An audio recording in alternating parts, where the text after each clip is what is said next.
రాష్ట్రమంతా కూడా ఒక ప్రభుత్వ కుట్ర, ముఖ్యమంత్రి రేవంత్ రెడ్డి కుట్రలో భాగంగా, రాజకీయ కుట్రలో భాగంగా అమాయక రైతులను నన్ను 37 రోజుల పాటు జైల్లో పెట్టి తప్పుడు కేసులు పెట్టినందుకు ఈరోజు న్యాయస్థానం గౌరవించి నన్ను విడుదల చేసినందుకు ఈ సమావేశం ఏర్పాటు చేసిన గౌరవనీయులు పార్టీ వర్కింగ్ ప్రెసిడెంట్ మాజీ మంత్రులు కేటీ రామారావు అన్న గారికి, శాసనమండలి ప్రతిపక్ష నాయకులు మధుసూదనాచార్య గారికి, గౌరవ శాసనసభ్యులు, శాసన మండలి సభ్యులు, పత్రికా, ఎలక్ట్రానిక్ అండ్ మీడియా మిత్రులందరూ కూడా పేరు పేరున ధన్యవాదాలు తెలియజేసుకుంటున్నాను.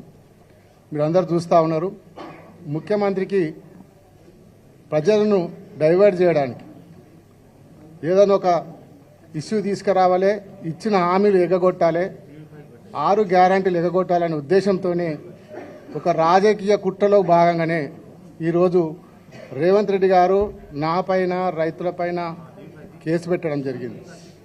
అక్రమంగా జైలుకు పంపినాడు. న్యాయస్థానం ఉంది, ధర్మం గెలుస్తుంది. తప్పకుండా న్యాయస్థానంలో ఎప్పటికైనా ధర్మమే గెలుస్తుంది. ఎన్ని తప్పుడు కేసులు పెట్టినా భయపడేది లేదు. ఇట్లాంటి తప్పుడు కేసులు ఎన్ని పెట్టినా బెదిరేది లేదు. ఎన్నిసార్లు అయినా ప్రజల కోసం, రైతుల కోసం జైలుకోవడానికి సిద్ధంగా ఉన్నాం. మేము ఎన్ని తప్పుడు పెట్టినా ఎవరు కూడా భయపడం. ఇది ఒక కుట్ర. మీరందరూ చూసినారు. నాకే అలా ప్రమేయం లేదు. ఆ సంఘటన జరిగినప్పుడు పత్రికా సోదరులు మీరు కూడా ఉన్నారు ఇక్కడనే. 11వ తారీఖు నాడు 12 గంటల నుంచి 1:30 వరకు నేను భవన్లో ఉన్నాను.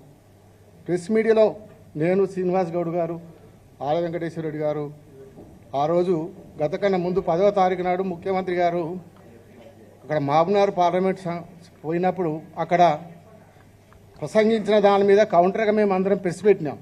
లక్ష్మణరెడ్డి అందరంలో స్వయాన మీరే చూసినారు. నేను ఇక్కడ హైదరాబాద్లో ఉన్నాను. నాకు ఎలాంటి సంబంధం లేకుండా, నాకు ఆ కేసుతో, దాడితో సంబంధం లేకుండా కావాలని కేసులో ఇరికిచ్చి రేపు కొడంగల్లో రాజకీయంగా అనగదొక్కాలనే ఉద్దేశంతో నన్నే తప్పుడు కేసులు ఇరికిచ్చినాడు. దాని తర్వాత నా ద్వారా వీళ్ళందరూ చూసినారు. పొద్దున 7 గంటలకు నన్ను అరెస్ట్ చేసినప్పుడు నేను ఫస్ట్ పోలీసులను ఒకటే అడిగాను, అరెస్ట్ వారెంట్ ఉందా మీ దగ్గర, ఎఫ్ఐఆర్ కాపీ ఉందా, నాకు చూపియండి, అప్పుడే అరెస్ట్ చేయండి అని చెప్తే, మా దగ్గర పైన ఆదేశాలు ఉన్నాయి, మా దగ్గర ఏం లేదని చెప్పి బలవంతంగా నన్ను కార్లో ఎక్కించుకొని తీసుకొని పోయి వికారాబాద్ డిటిసి సెంటర్లో పెట్టి అక్కడ 11 గంటలకు ఎస్పీ గారు రావడం జరిగింది. నేను ఎస్పీ గారిని కూడా ప్రశ్నించిన, సార్ నన్ను ఎందుకు అరెస్ట్ చేసిర్రు, మీ దగ్గర అరెస్ట్ వారెంట్ ఉందా, ఎఫ్ఐఆర్ ఉందా అంటే, మాకు కూడా పైకెళ్ళి ఆదేశాలు ఉన్నాయి అందుకే చేసినాం అని చెప్పి సాయంత్రం వరకు 3 గంటల వరకు పరిగిలో కూర్చోబెట్టి 4 గంటల ప్రాంతంలో కొడంగల్ హాస్పిటల్ తీసుకుపోయి హెల్త్ చెకప్ చేసినారు. ఆ హెల్త్ చెకప్ టైంలో అన్ని పేపర్ల మీద నా దగ్గర సైన్ పెట్టించుకొని నాకు చదవడానికి కూడా అవకాశం ఇవ్వకుండా, మా అడ్వకేట్ చదువుకోవడానికి వీలు లేకుండా డైరెక్ట్గా జడ్జి గారి ముందర ప్రొడ్యూస్ చేసినారు. దాంట్లో తెల్లారి మార్నింగ్ మా మిస్సెస్ జైలుకి వచ్చినప్పుడు కేటీఆర్ గారి పేరు చెప్పినామంటే మా పేపర్లలో వస్తుందని చెప్పినారు. అప్పటి వరకు నాకు తెలియదు. కేటీఆర్ గారి పేరు రాసి రిమాండ్ రిపోర్ట్లో పెట్టి జడ్జికి సబ్మిట్ చేసిరంటే ఎంత కుట్ర జరుగుతుందో ప్రభుత్వం, పోలీసులు కలిసి. అంటే నేనే తప్పుడు కేసులు ఇరికిస్తే నా ద్వారా కేటీఆర్ గారిని కూడా ఇరికియాలనే ప్రాణతోని, ఒక ప్రభుత్వ కుట్రతోని.